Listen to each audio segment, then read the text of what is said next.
Setelah cetar membahenol dengan tagline Indonesia gelap, kabur aja dulu, Garuda biru, kini muncul lagi sebuah fenomena baru. Menjelang 17 Agustus ada sesuatu yang berbeda. Di tengah-tengah gegap gempita penyambutan perayaan Hari Kemerdekaan, muncul satu simbol tak biasa, bendera tengkorak bertopi jerami.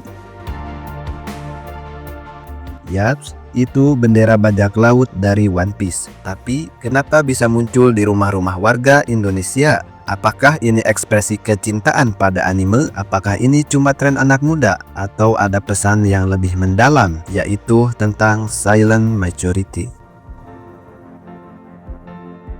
Mengapa justru simbol fiksi dipakai untuk menggantikan lambang resmi kenegaraan? Biar tidak penasaran, yuk kita kupas bersama-sama. Fenomena bendera One Piece. Simbol ini dikenal sebagai Jolly Roger, bendera dari kelompok bajak laut topi jerami dalam anime One Piece. Biasanya dipakai di kapal, tapi kini berkibar di mana-mana, mulai dari rumah, truk, sepeda, motor, mobil, dan kendaraan lainnya.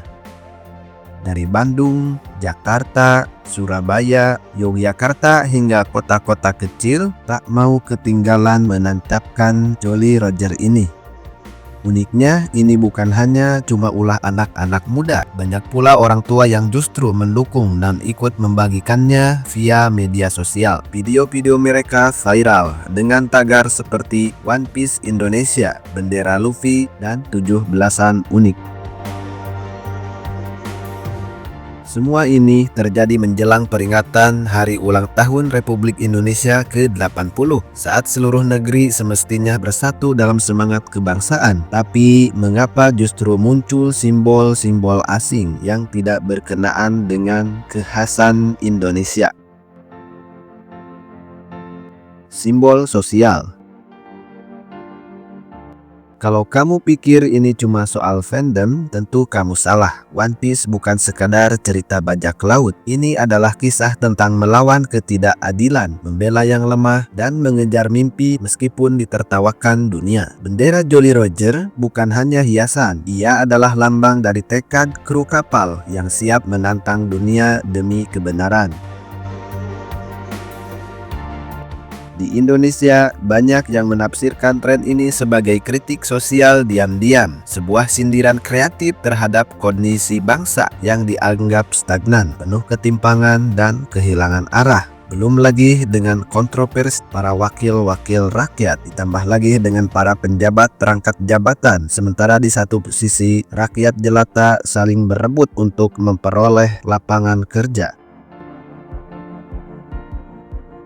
Ini mirip dengan simbol emergensi Indonesia beberapa tahun lalu. Bendera One Piece kini menjadi simbol kebebasan berekspresi, harapan, dan keinginan untuk perubahan. Layaknya pemberontak bajak laut, rakyat jelata melawan world government yang dimana ini maupun itu semuanya akan dikenakan pajak oleh Ibu Sri Mulyani.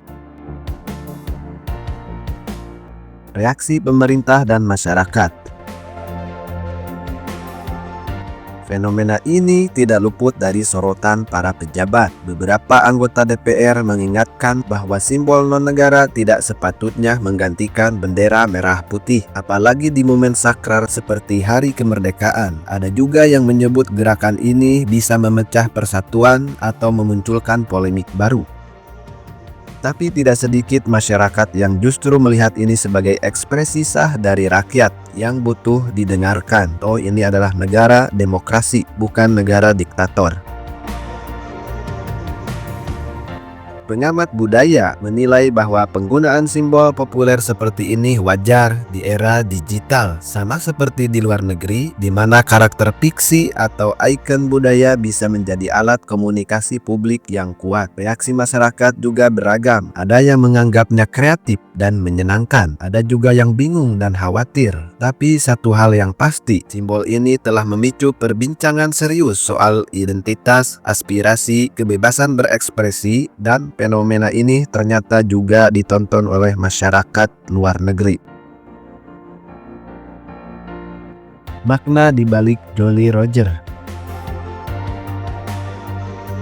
Simbol bajak laut biasanya berarti identik dengan sebuah kacauan, tapi di dunia One Piece Jolly Roger berarti perlambang akan persahabatan, kebebasan, perjuangan, meraih mimpi. Ketika rakyat Indonesia mengibarkannya, mereka tidak sedang menyatakan perang, mereka sedang menyampaikan pesan. Kami lelah dengan simbol formal yang terasa hampa. Kami ingin perubahan nyata, bukan slogan omon-omon belaka. Kami ingin mimpi kami tentang keadilan, kesejahteraan, dan masa depan cerah. Yang harus didengarkan adalah kami, bukan ketua partai politik. Yang memilih dan menjadikan Anda adalah kami, bukan ketua partai politik. Yang punya kekuasaan adalah kami, bukan ketua partai politik. Dengarkanlah dan laksanakanlah keinginan kami, bukan keinginan para oligarki. Jadi jangan remehkan bendera ini. Ia bukan sekadar kain bergambar tengkorak. Ia adalah suara dari mereka yang sudah terlalu lama diam atau silent majority. Kesimpulan, fenomena bendera One Piece adalah contoh bagaimana budaya pop bisa menjelma menjadi simbol sosial dan politik. Di saat suara rakyat sulit masuk ke ruang-ruang formal, mereka mencari jalan lain, lewat meme, lewat lagu, dan kini lewat bendera. Bendera ini bukan bentuk pengkhianatan terhadap bangsa, tapi bentuk kerinduan pada makna kemerdekaan yang hakiki, abadi, dan sejati, yang adil, merata, dan manusiawi, serta memanusiakan manusia.